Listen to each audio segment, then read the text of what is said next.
Yan.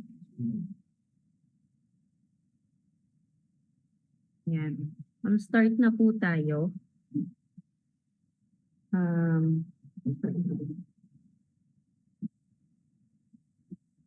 I will be discussing the water quality kasi nung nakaraan, di ba, air. So, ngayon, water quality.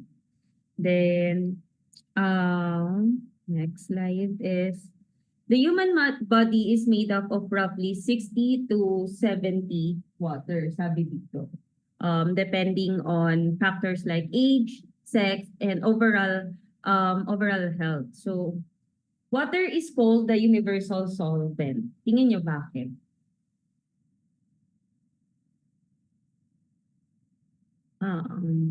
Parang may mali. Nasama yung pure something. So water is called as universal solvent because it can dissolve more substance like than any other liquid. So doon naman sa human body, made up of roughly 60 to 70, some reference material nag-range siya, nag-range siya sa 60 to 70, but some nagsasabi siya ng 75. So, yung composition ng body natin sa katawan is yan. Nandito sa base, dito sa picture, makikita natin yung kidney 83, yung heart 79, yung brain 75, liver is 86, and skin is 64.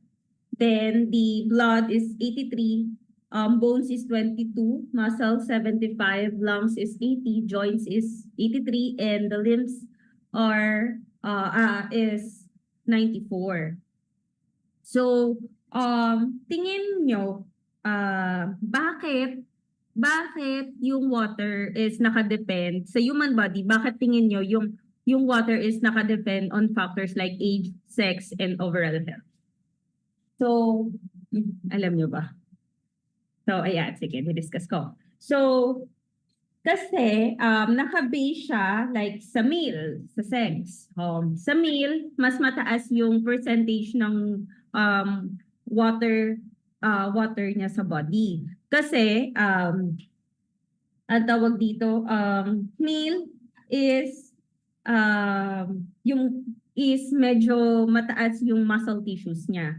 So, ibig sabihin, nakaka-hold siya ng more water than the female. So, ganun lang yun. Then, the infant and newborn, since developing pa yung stage niya, developing pa yung mga tissues niya and organs, nag-hold siya ng mas maraming fluid or water.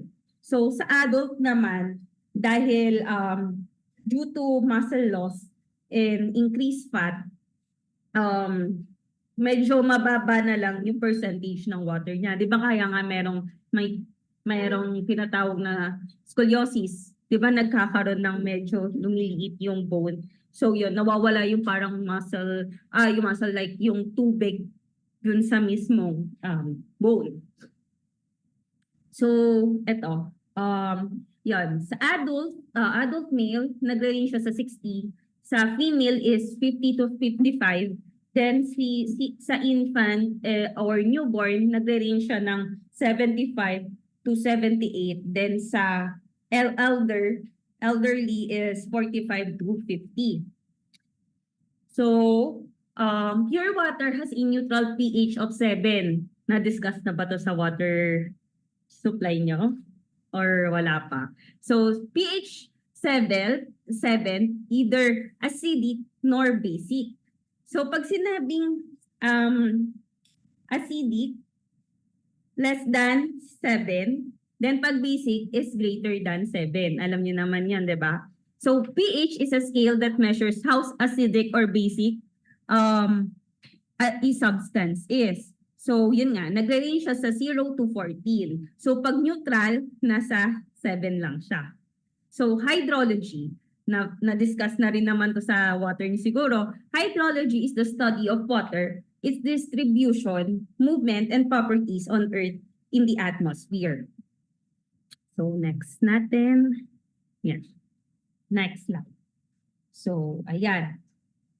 Where is the Earth's water? So, tingin nyo, based dito sa, dito sa mismong picture, anong pinagkaiba ng freshwater, saline, and saltwater? Ay, po. May nakakaalam ba? Yan. Sige, dito ako sa dilim.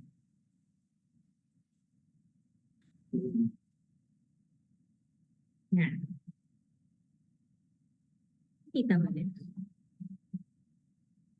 So, ang freshwater, yan nga, based sa definition, ang freshwater, water that contains very low concentration of dissolved salts or sodium chloride. Sa saline water naman, a general term for water that contains noticeable salt but not as much as seawater. It is often used to refer as brackish or moderately salt water. Sa salt water naman, water from the oceans or sea with high salt concentration or mostly sodium chloride. So, ayan. The Earth has about 386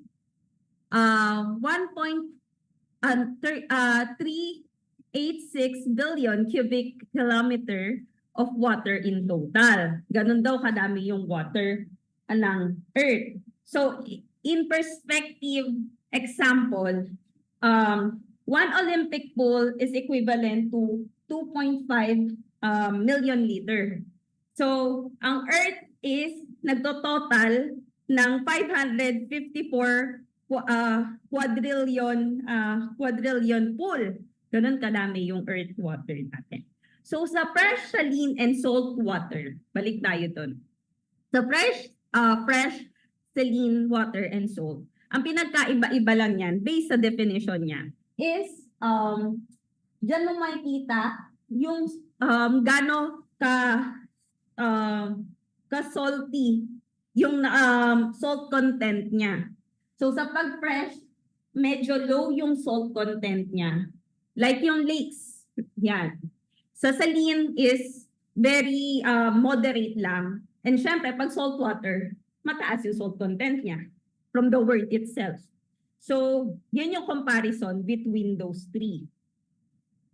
So, ayan.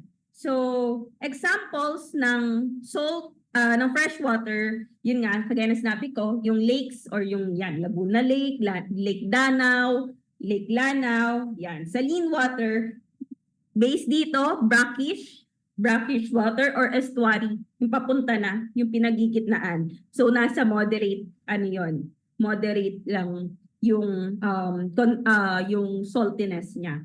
So, sa salt water naman, example nun, syempre, yung mga Philippine Sea, West Philippine Sea, and Sulu Sea, yan. So, where's the Earth's water? So, dito, makikita natin na mas mataas yung ocean, konti yung saline, and yung freshwater. So, si freshwater, composed siya ng groundwater at saka ng glaciers. So, ano ba pinagkaiba ng fresh and surface water? Anyone?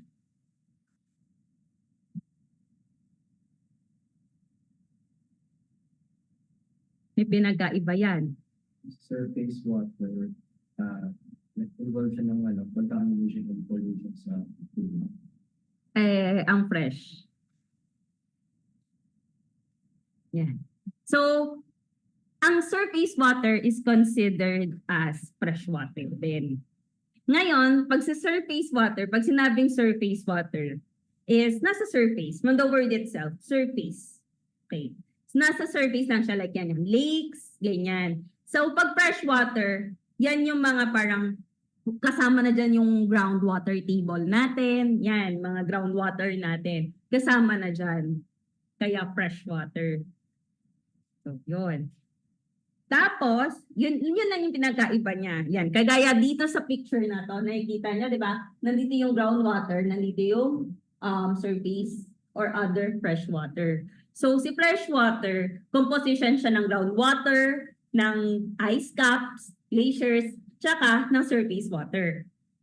Yun nga, yung surface water, kinoconsider yung lake. Wetlands.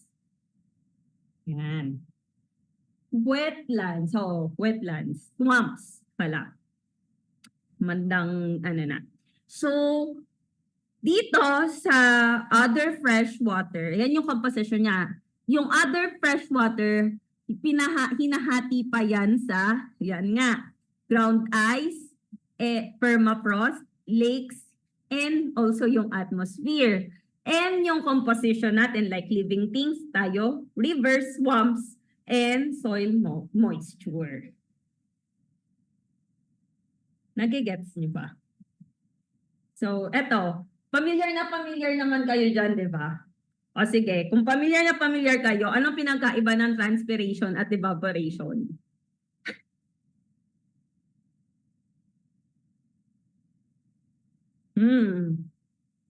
Nasa picture na.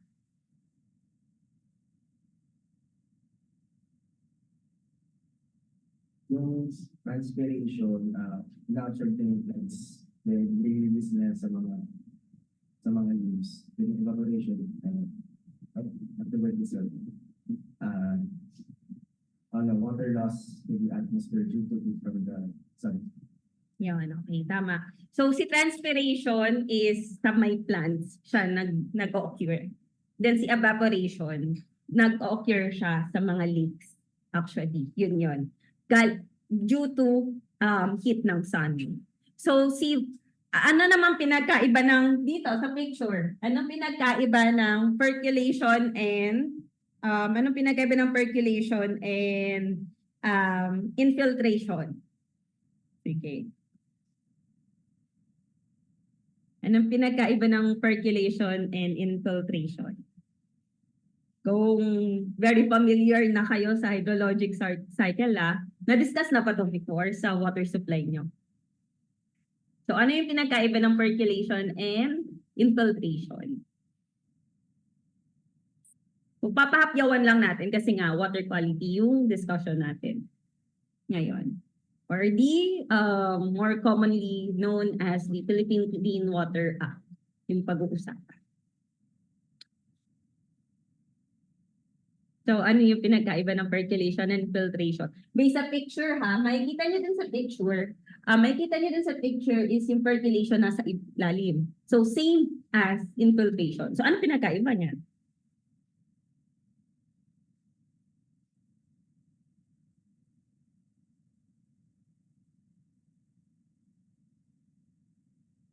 Meron ba? May pinagkaiba ba yan? Yung percolation kasi infiltrate niya yung soil, then nagre-retain siya dun sa groundwater. Yung infiltration, ano pinagkaiba niya? So, ganito. Okay. Okay na. Wala makasagot din sa chat eh. So, si percolation, infiltration muna. Si infiltration, ang pinagkaiba niya kay percolation. Si infiltration, nagsisip lang siya sa soil.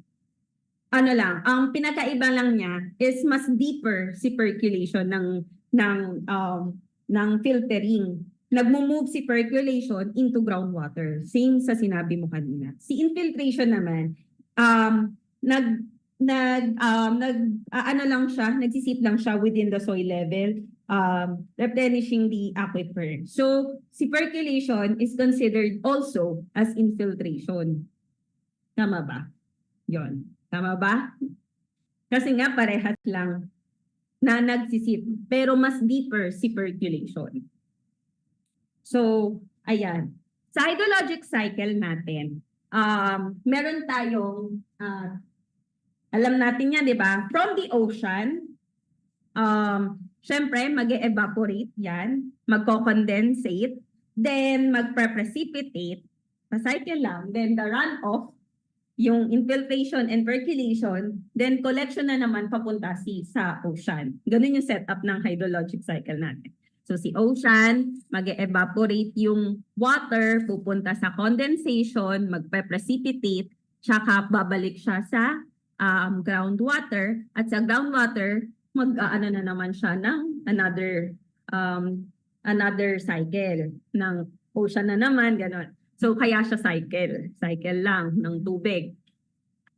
So, hindi ko na masyado siyang popokosan dahil dapat sa water supply.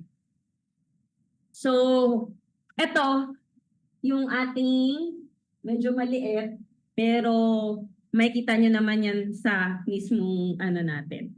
So, ito sa topic natin na to, pag-usapan natin si Philippine Clean Water Act. Meron ba? Oh, alam ko merong. So sa topic natin, i-discuss natin si Philippine Clean Water Act or CRA 9275. Ano yung DAO niya?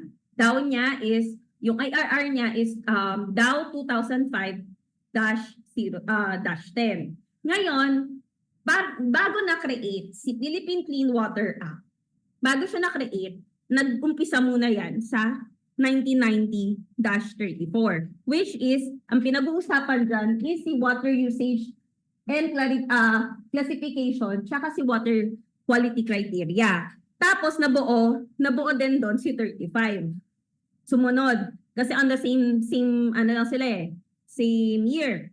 So si 35, ang pinag-uusapan naman dyan is si effluent standard. Hanggang sa noong 2005, nabuo si Philippine Clean Water Act.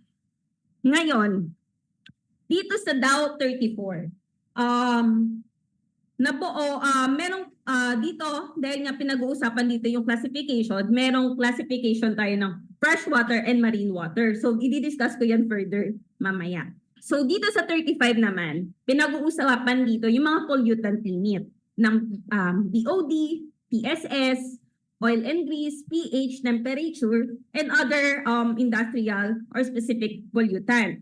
So, dito din dinidiscuss yung permitting system natin, penalties and enforcement, tsaka method of analysis. Dito naman sa Philippine Clean Water Act, dyan yung malalaman yung WACMA na tinatawag or WQMA, kung familiar kayo. Yan. So si National Sewerage and Septic Management Program, the Domestic Sewage Collection, Treatment and Disposal, Water Pollution Permit and Charges, Program, Linkage, and Fines, Damages, and Penalties.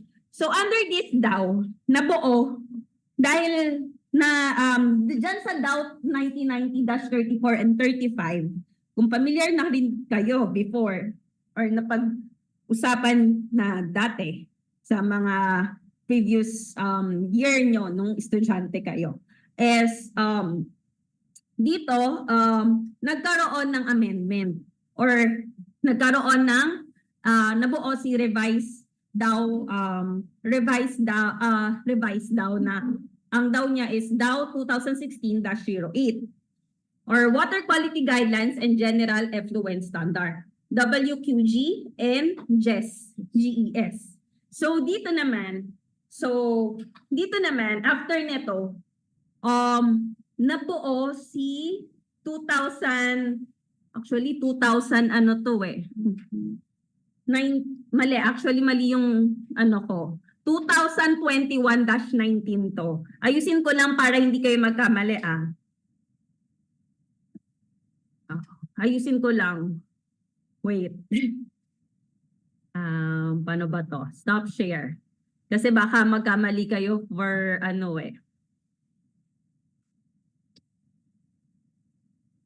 Ayusin lang natin. Nasaan na ba yun? Okay. Demo presentation. Review.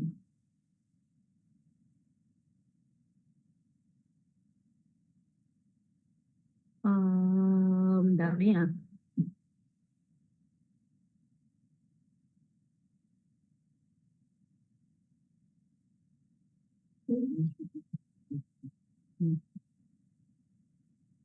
Ayusin lang natin. 2021 kasi to. Ba't hindi ko maayos? Ay, hindi ko pala siya maayos, sorry. Okay na lang, basta i-discuss ko na lang siya Kasi naka ano pala siya, pictured siya. Pero, balik tayo doon. Next. Yan. Dow 2021-19. So, si Dow 2021-19, nagkaroon na naman ng update from Dow 2016-08. So, yan na si 21-19. May mga certain specific parameters lang yung nabago dyan sa 2021-19. So, ano bang pinag-aano nyo? Yung 2016 pa rin, no? Yung wala na kayong 35 at saka 34 from your previous 2016, di ba? So, kasi nung panahon ko noon, 2017 ako nag-board. So, that time, in transition si 2006, dahil 2016 na ano yung latest daw. In transition, so ang naka-focus pa kami kay 35 and 34. So, ayan. Meron tayong daw, ano ko na lang dito ha. Chat ko na lang rin para sa iba. Dow 21-19.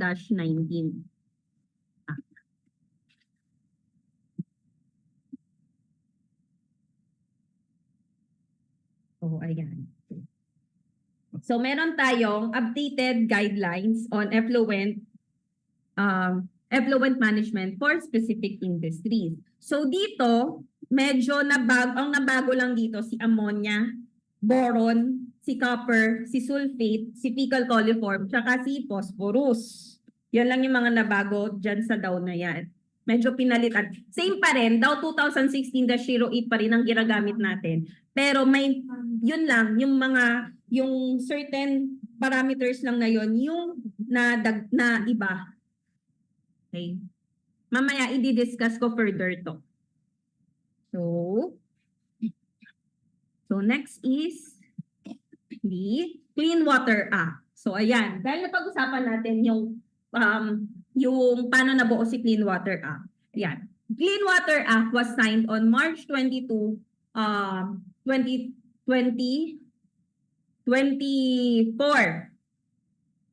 2004.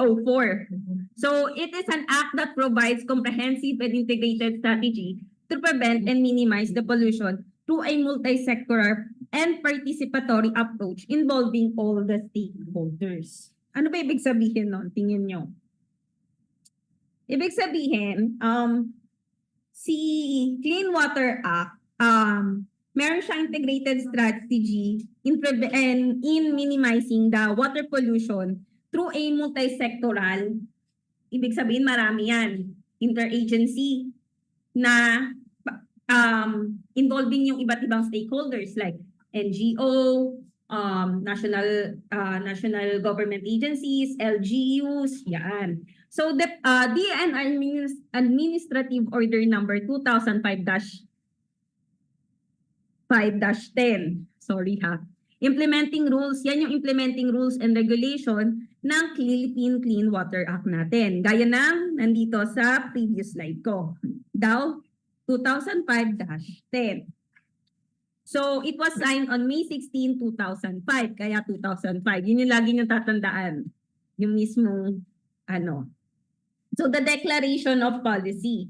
So the state shall pursue a policy of economic growth in a manner consistent with the protection, preservation, and revival of water quality of our fresh, brackish, and marine water. So, ayan nga, di ba? Fresh, brackish, and marine water. Ganyan ang sinabi ko kanina. Fresh, yung pinagkaiba niya, yung brackish is considered as saline, and yung marine is considered as salt water. So, yan. So, the main objective of the the Clean Water Act is to protect and preserve and revive the, yun nga, fresh, brackish, and marine water to ensure safe drinking, fishing, and recreational and agriculture, and also the integration of water quality management frameworks of all sectors. Yun yung objective niya. So next slide. So, familiar kayo dito sa water usage? Yeah. Based sa Clean Water Act 2004, meron tayong 8 beneficial use of water under this law. Pero kasi familiar lang tayo like domestic, municipal, industrial, agricultural, laging ganun, di ba? So dito, meron siyang 8 based dun sa law. So ano yon? Use of water for domestic, municipal, irrigation, power generation, fisheries, livestock raising, industrial, and recreational. Yan lang yon. So, beneficial use. Ano ba yung beneficial use? Yung beneficial use, yun nga, yun yung use ng water sa ating environment. So, familiar naman kayo kung pag domestic, syempre sa households. Pag municipal, saan? Saan po? Same din. More on the community. Then, pag irrigation, yan, for irrigation or for agricultural. Hiniwalay niya kasi hiniwalay niya, pero familiar tayo dun sa domestic, municipal, agri, tsaka industrial. Yun lang yung parang specific eh. So, meron tayong power generation, from the word itself, power generation. Fisheries, yung propagation of fish. Livestock raising, yung mga animal natin sa farm. Industrial, yung mga natin, like mga planta. And recreational for mga swimming, ganyan. Yan. So, according to this figure, sabi dito, may kita natin na mas mataas yung toilet usage natin.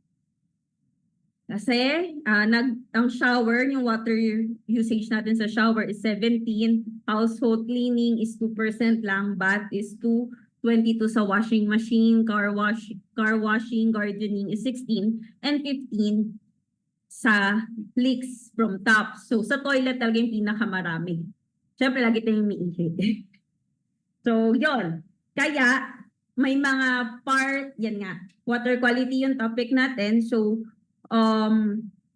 parang tawag dito, mayroong mga households na wala pa ring safe parang toilet kung tawagin. Kaya may mga like sa informal settlers, meron kaya mataas doon yung water pollution. So yan. So kasi, bakit? 70% ng ni-use nating water is napupunta lang as wastewater. Alam nyo ba yon? 70, around 60 to 70. So, yon. So, water quality. So, ano ba yung water quality? So, water quality is the characteristics of water which define its use in characteristic by term of physical, chemical, biological, bacteriological, radiological, by which the acceptability of water is evaluated. So, yon. So, water pollution naman, yung water pollution natin, any alteration of physical, chemical, biological, and radiological properties of water body. Gaya ng sinabi ko, pag sinabing pollution, any alteration agad yung tatandaan yung term. Doon, pag sa board exam, any alteration of physical, chemical, biological aspect of air or air pollution agad yon. Ngayon, ito, water body, di ba? So, alteration of water body resulting to impairment of purity and quality. So, pag contamination, ano bang pinagkaiba ng pollution sa contamination? So, introduction of substance not found in the natural composition. So, lahat ng may ini-introduce ka na substance, yun nga, ibig sabihin nun, may kinocontaminate ka. Parang ang anong gulo. Parang nagigets nyo pa. Lahat ng may ini-introduce kang substance sa isang composition, like yan, contamination ng water body, nag-introduce ka ng garbage sa water body natin. Ibig sabihin, nagkaroon ng contamination dun sa water. that make water less desirable or unfit for intended use. So, example ng water pollution. Meron ba kayong alam? Like, yun nga. Ikaw. Nagsasagot na sana siya eh. Sample ng water pollution, nandito na rin, oh. Yun, diba? Yun, like dumping ng garbage natin, yung mga agricultural runoff natin from yung mga piggeries, or ano, waiting room. Then, yung mga, mining activities natin, kasi may runoff din yan eh. Then, marine dumping, industrial waste, yung sa drainage natin pag napunta. So, ano ba yung point source versus non-point source? Alam niyo ba kung ano?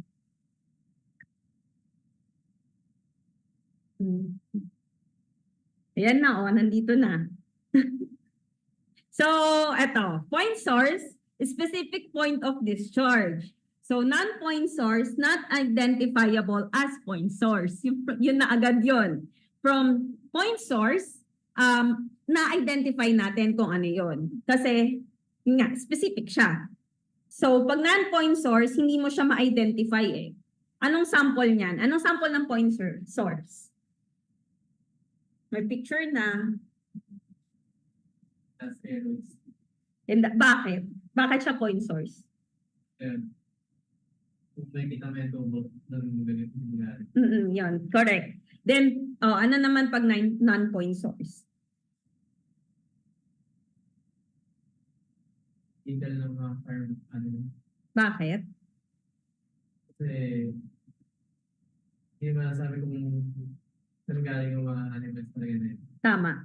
So, yun. From the word nga, dito sa definition, more on sa runoff kasi si non-point source. So, hindi mo mahirap mo siyang i-identify. Dito rin sa picture yung mga fecal ng animals na pumupunta sa lake, yun yung mga non-point source karaniwan. So, yun lang. Pag tawag dito, sabihin traceable pag point source. Kasi nga, malalaman mo agad from example niyan, yung industrial effluent natin, hospital wastewater natin, yun nga yung STP outlet, yan. So, yun agad yung point source. So, next slide is this. Yes, one. So, groundwater pollution. So, groundwater pollution, according to DNR, EMB, and NWRB, and other agency, sabi nila, ang tawag dito, ang urban daw is nag-range sa moderate to severe yung water pollution. Bakit? Tingin nyo bakit? Ang urban areas daw, nag-range siya sa moderate to severe pagdating sa groundwater pollution.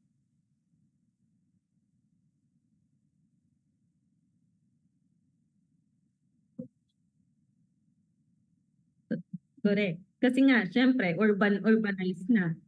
So, most commonly, yung contaminant ng groundwater pollution natin is fecal coliform, nitrates, and heavy metals. So, yun. Kasi from industries, kaya may heavy metals. So, sabi dito, yung shallow wells daw, yung most vulnerable. Bakit shallow? Shallow wells. Kasi nga shallow siya. Diba? Shallow lang siya. Madali siyang ma-pollute. Unlike sa deep, sa pinaka, ang tawag dito? Sa pinaka, shallow, tsaka yung medyo deep. Deep well, yung pinaka, may tawag doon, nakalimutan ko lang. Yon is medyo mahirap siyang ma-penetrate, di ba? Matagal. So, yun nga, shallow wells are most vulnerable when it comes to groundwater pollution. So, dito, sabi dito, key ground quality issues by area. In Metro Manila, high level daw yung nitrate and coliform level ng pollution. Sa Bulacan and Pampanga, nitrates and pathogen naman. Sa Laguna and Cavite, heavy metals. Sa Cebu, saltwater intrusion. And then sa Benguet, arsenic and mercury. Tingin nyo bakit sa Metro Manila, nitrate and coliform? Ang pinaka-level ng ano natin, yung groundwater, yung issues ng groundwater natin, groundwater pollution is mas mataas yung nitrate and coliform level. Bakit?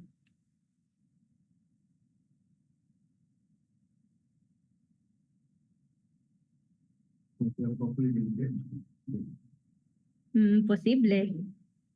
Environmental test. Coliform, 'di ba? So may mga leak yung either may leak yung septic tank or may mga pagtatapon dun sa mismong water natin, water body natin. And nitrate kasi nakukuha siya sa industrial setting. So sa Bulacan and Pampanga, bakit nitrate na naman and pathogen? Saan ba nakikita ang nitrate? Karaniwan.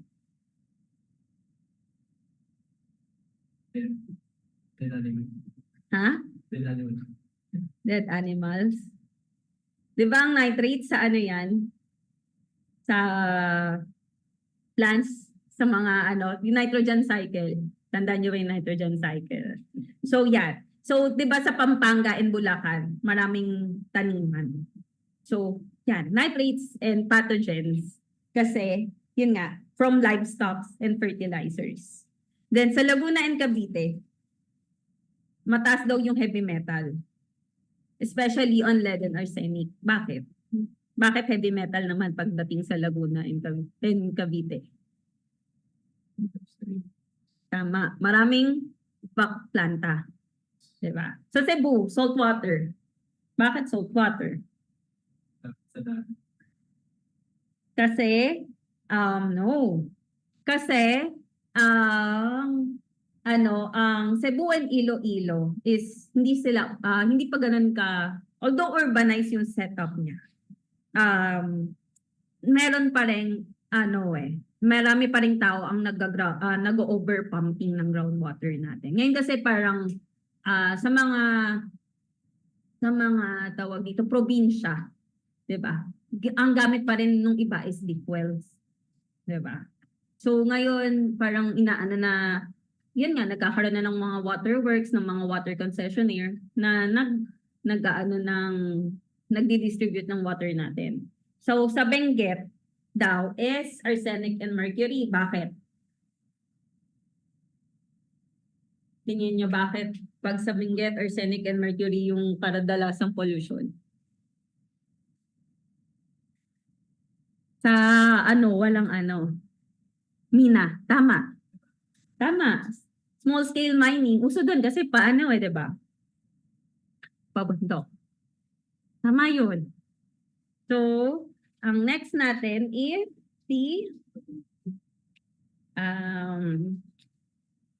WACMA. Tawag natin yun is WACMA or the Water Quality Management Areas. So, sa Water Quality Management Areas, ano ba yung Water Quality Management Areas? Yan yung mga area kung saan meron silang certain na pagkakahalintulad ng hydrological, hydrogeological, meteorological, and geographic. Based siya doon. May same aspect sila. Kaya tinawag na WACMA. Ngayon, meron tayong identified 40 WACMA which is managed by EMB. So, ano bang objective muna ng WACMA? So, ang WACMA kasi, ang objective niyan is to protect through stakeholders collaboration the water body and its tributaries by keeping their water quality within the water quality guidelines or criteria. So si WACMA, collaboration yan ng stakeholders. Ano yung mga stakeholders natin? Yan national government agency, si LGU, si tawag dito, si LGU, si academe, NGOs, yan yung mga stakeholders natin. Ngayon, collaboration yan kung saan pinoprotektahan nila yung mga areas na magkakahalintulad nga on hydrological, hydrogeological, meteorological, or geographic. So, yan, kagaya niyan, hydrological. So, based sa, ano yan, sa same sila ng galaw or daloy ng tubig. Sa hydrogeological, based naman sila sa condition ng aquifer. Then for meteorological, yung klima, doon naka-base. So, eto, kagaya nito. Bigay tayo Within dito sa taas, ang tawag dito is Marilao, May Kawayan, Obando River System. So, ibig sabihin, si May Kawayan, si Obando, tsaka si Marilao is almost same ng hydrographic hydrology, ng meteorological, or ng climate. So yan, may identified lang tayong 40s na minomonitor ng WACMA Governing Board.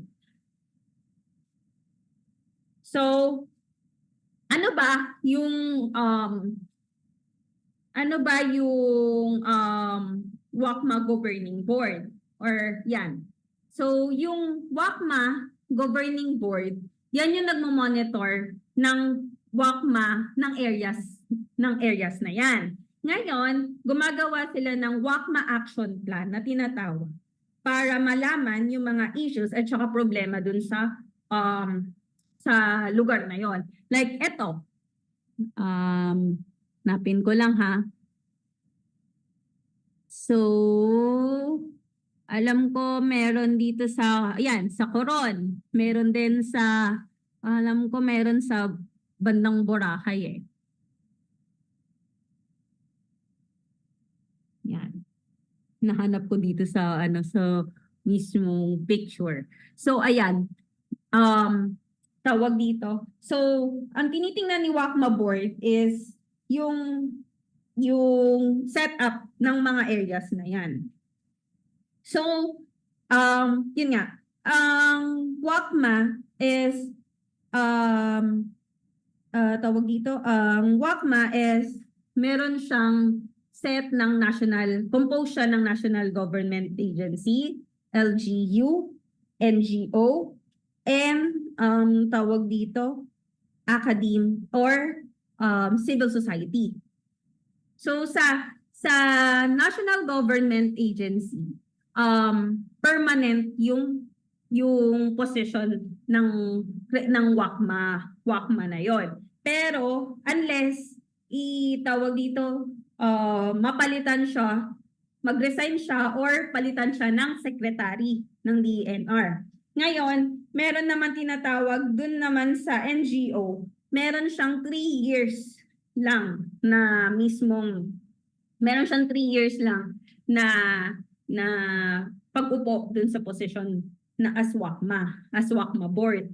Then sa other representative like water utility sector pala, depende yon hanggang sa authorized ng mismong agency nila.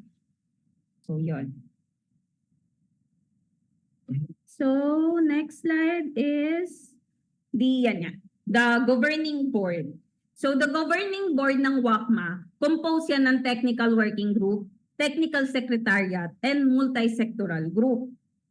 So sa technical working group, inputs niyan is ang ginagawa niyan, syempre, is sila yung nagpa-plan, nagda-draft or nagre-recommend ng water quality improvements. So, composed dyan ang DENR, DOH, DILG, NWRB, and academe expert. Sa technical secretariat naman, ang technical secretariat ng WACMA is automatic DNR EMB. So they are the one that prepares minute of the meetings ng nangyayari sa WACMA natin. Ngayon sa multi-sectoral group naman, sila yung ang involved dyan is sila yung nagmo-monitor ng WACMA natin. Karaniwan, ang mga nakalagay dyan sa multi-sectoral group ay yung mga barangay leaders, academies, yan yung composition ng WACMA or NGOs. So NGOs like yung mga Haribon, mga water, mga iba't ibang, hindi, Haribon kasi is hayop eh. Yung mga NGOs natin on water like sa pag water, kalimutan ko na. Basta yung mga NGOs natin like USAID, yan. USAID, tawag dito, USAID, UNICEF, meron din. Yan. So, yun, yung function ng WACMA, sila yung nagpe-prepare at nagpa-publish ng water quality status. So, sinasubmit yan sa DENR para ma-consolidate at makagawa ang DENR ng National